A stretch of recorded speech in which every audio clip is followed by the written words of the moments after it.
Hi guys, welcome back to the channel. So today we are in Rome. I don't know if you can see right there, this is a window. That's the Trevi Fountain, like right there, like right outside of our window. So if you go downstairs to the lobby and you exit, I don't know, 20, 30 feet away from the lobby exit, like straight ahead, is the Trevi Fountain. We're also gonna have breakfast tomorrow on the rooftop with the Trevi Fountain as our view. I know. Super excited about that. Okay, so first things first. We flew on Icelandic Air, and that's from Seattle to Keflavik Airport, which is in Iceland. We waited about 2.5 hours there, was a layover, and then we flew from Iceland to Rome. So we've pretty much been flying for like half the day. We left Washington State Thursday, like 4 o'clock, and then we got to Rome here today at about 4 o'clock p.m. Friday. So we've been flying for a while. We're exhausted. We just got back from dinner, which was amazing, but I'll get there. First things first. So Icelandic Air, they're not the biggest airline, and they're also, how do I say this? How do I put this plainly? It's not like your normal where you check into an airport. It's like this tiny little kiosk. It's actually, when you're looking at their kiosk, it's on the road side, not when you enter Seattle Airport. When you first walk in, you see all the big airlines, right? It's not there. You turn and you look completely towards the road, and that's where you check in. They also don't check in for flights until 3 hours prior to your flight. So if you're there earlier, just wait. The line's gonna get crazy. So if you're there early, just stay there, because the line got crazy. We were number 2 in line because we got there 4 hours early. Okay. They don't serve food as far as free food on the flight. So they do offer food. They have like maybe 8 to 10 items that you can purchase on the plane, or you can pre-order other things too, but they don't serve those on the plane unless you pre-order them. So if you have like a special diet, or if you want a certain item, make sure you pre-order. Price wise, for us and all the searching we did, I did book through American Forces Travel, through our job, and this was the cheapest, point blank period. I've been hunting for months, and Icelandic Air offered the best price. Not too many layovers and not too crazy of a flight. So we booked it. So like I said, price wise, Icelandic Air was one of the best. It's not cheap to fly this far or to come to this side of the world when you live on that side of the world. So that's another thing to remember. We sat in a row that had extra foot space, and it was a lot. I didn't expect it to be that much. I was thinking like, like extra comfort or whatever, where you get like an extra 4 inches. Oh no, girl, no. There's like, I don't know, 2 feet, maybe 1 foot from where your knees are to where the chair is. And my husband is not short. He's like 5'10", 5'11". His knees were still far from the seat in front of him too. So it's a lot of space. If you want something that has more leg space, or you're a tall person, or you just want more leg space, whatever, book those. They're about anywhere from $45 and up. I believe we paid $90 for our extra, sorry, my nose is so itchy, for our extra leg space seats. And I believe there's only a certain amount of rows. It's not a lot. We were on the wing. We were in the emergency exit, so remember that too. The chair still does recline like everybody else's chair, which I made sure I checked, because I did that before, where I'm like, oh, nobody wants this chair, it's extra comfort. It didn't recline. So I made sure I called and was like, does your chair recline? And they're like, yeah. So pre-order your food if you need food. Icelandic Air is a very small airline, but it gets the job done. So if you're fine with it, fly Icelandic Air, why not? They allowed us to take 2 bags under the plane with no fee. And then we also had a carry-on and a personal item, but they do check your size, and they're pretty strict on that. So I was thinking we can kind of, sneak it by. No. they, as soon as they see your bag and they think it's not going to fit, they make you put it into this little vessel to make sure it fits. And there's one that says personal bag and it's tiny, and then there's another one that you can do, like most carry-on roll-on bags will fit in the bigger one. So we brought about 2 big luggage, 2 carry-on type luggage, and then I have another like bag with all our necessities, like our earphones for the plane and the sling for our feet, which I bought recently. I loved it. The really good neck pillow that we love. Oh my gosh, it's so good. In fact, you know what? Let me grab it so I can show it to you guys. It's right here. So I got this off of Amazon, and it had really high ratings. So I was like, yeah, why not? We have like the regular standard like toilet seat shaped ones, and it's not the greatest. Doesn't really work. But I got this one. So it goes actually this way, right? And it goes over your head, so you make this thing loose. Place it over your head like this, and then you tighten the stuff in the back, that drawstring, and then it goes like this, right? So if your head falls, it catches it. If your head falls, it catches it in all directions. I didn't wake up with stiff neck. We both didn't, so this thing is the bomb. Fits in this little bag, and it comes with earplugs and a mask. Okay, but it's really good. I didn't think it was gonna be that good, but I loved it. Okay, back to Icelandic Air. We flew from Seattle, then we got to Iceland, and from Iceland, it's a tiny airport. So if you have to stop off in Iceland, I'm warning you now, it's a tiny airport. It's pretty hectic because the people just line up in like the main walking area to get on their plane. Like, it's tiny. They don't assign gate numbers until you're about an hour to your flight. So our flight was like at 8:40 or 8:50, and our gate didn't get assigned till about 7:40. And it says on the board, when you look at those big screens that say like, this airline is going to go here, and at this time, it'll say no gate number, gate assigned at such and such time. So ours was 1 hour before, and we were like panicking. So we just sat there exhausted and hungry, and my husband went and got suckered into buying a freaking $9, it was like chocolate chip cookie and a bag of M&Ms. $9. We got that. We didn't end up eating it till like a little bit later because we were worried about the gate. They put the gate number, and then we went straight to our gate. Got to our gate, checked in there. They put us on a bus, and then the bus drove us on the tarmac. That was different. I was like, okay, cool. A little bit of a delay, maybe about 20 minutes, and then we headed straight there to Rome. So that was about a 4.5 hour flight from Iceland to Rome. Kind of bumpy. The first flight was great. The second flight, and by that time we were exhausted because of time difference. So you guys got to remember, there's a major time difference. Iceland has their own time difference from the US, and Rome has their own time difference from the US. Now we flew out Thursday, 4 o'clock p.m., 3:50 actually, p.m., Washington State. Today is Friday. We got here about 3-4 p.m. Friday. So we left Thursday, we got here Friday. We're flying for like half the day. So remember, it's a lot of flying, it's really far, and the time difference. So you're actually going forward in time. You're actually going into the future when you come here. And then when you go back, you save a little bit of time. So remember that. We got here, we're staying at the Hotel Fontana. I guess that means fountain. I never looked it up, but I'm assuming it's fountain. Let me know down in the comments, is Fontana in, I don't even know what language that is. Italian? French? Does that mean fountain? Dude, look at the Educate me. wall. I'm all ears. Let me know down below.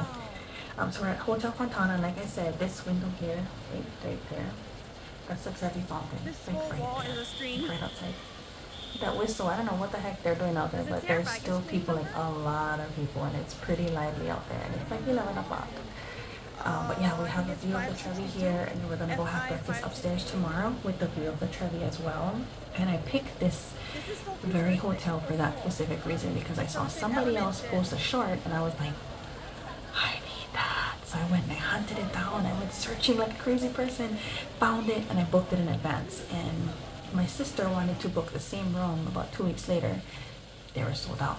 I was like, I told you you're supposed to jump on it. As soon as we found it, we're supposed to jump on it. It is what it is. They're gonna be right up the road, not too far from us. But it's Rome, if you haven't been here, is there's a lot of history. It's very aged. Like the hotel room we're in is in an old building, and the room is tiny, tiny, tiny, tiny. Like whatever you can see here. So like there's seating area there. There's 2 chairs and a table. The bed's right here.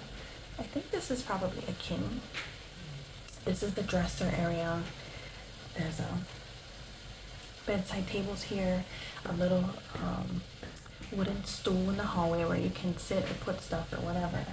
And then the bathroom's right around that corner there. So it's not very big at all, but it's big enough for the 2 of us. If there was my kids here, there'd be a problem. We would not fit in here. But there's only 2 of us, so works out. We fit perfectly.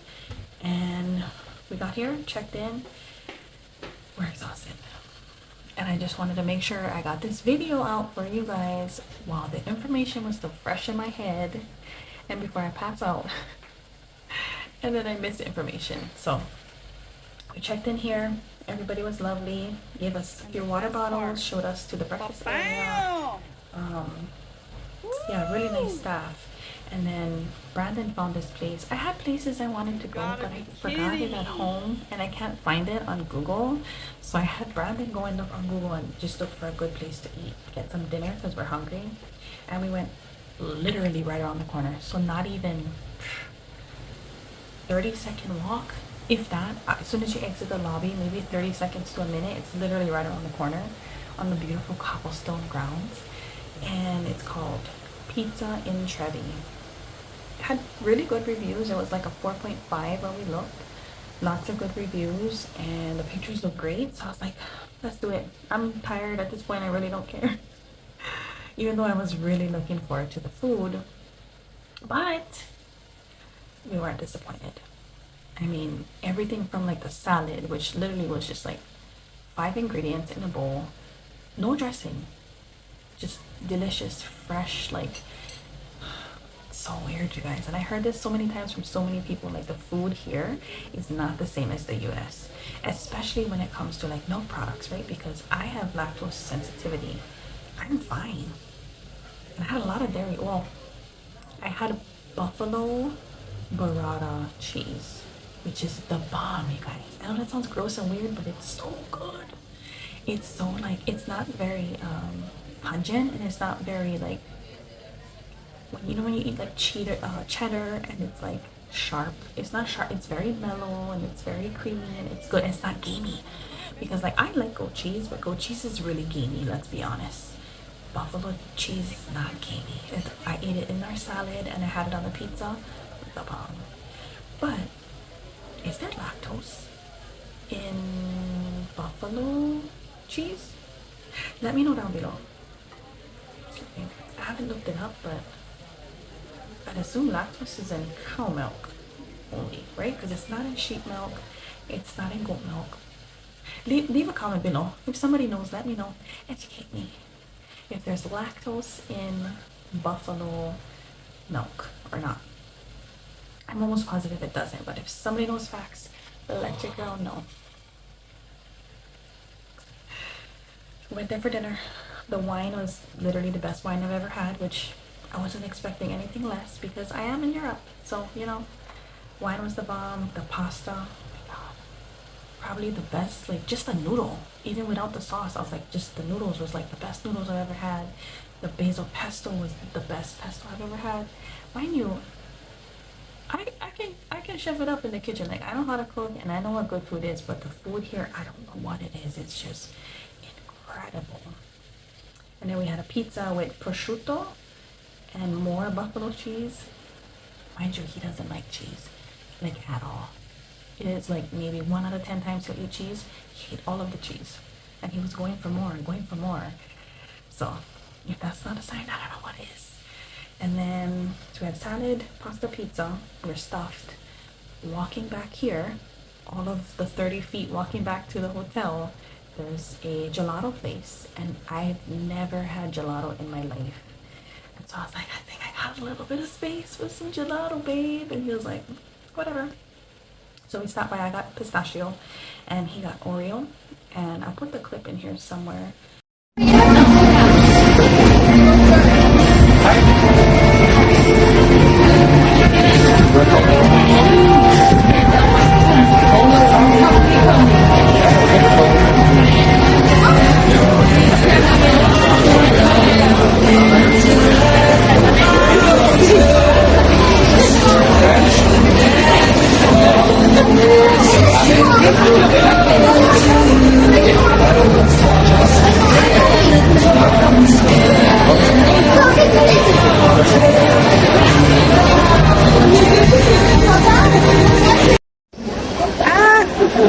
Getting all over my hands.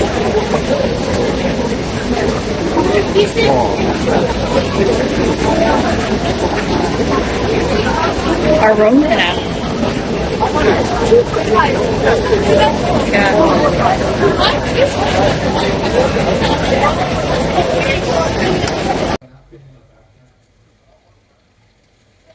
I need to mute the TV. What I need to do.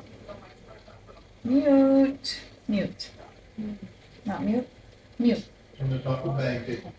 I don't need napkins.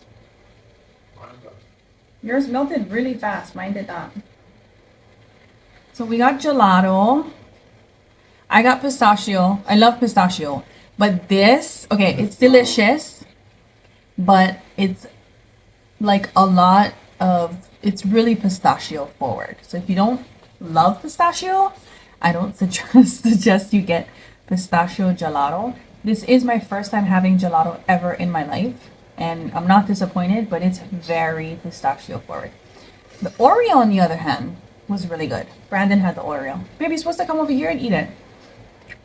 It's dripping everywhere. Trying to save it. It's rich and creamy. And if you know us, you know that we love ice cream. Ice cream is, oh my god, our favorite dessert. This was $3, and it's right downstairs, like around the corner from the Trevi fountain. Maybe like, I don't know, 20 steps away from the Trevi. Always busy. There's always a line. And they have a lot of flavors.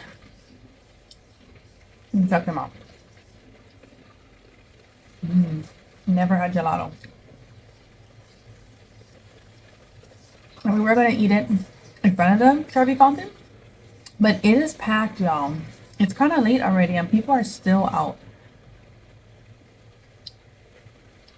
Like, it's pretty lively.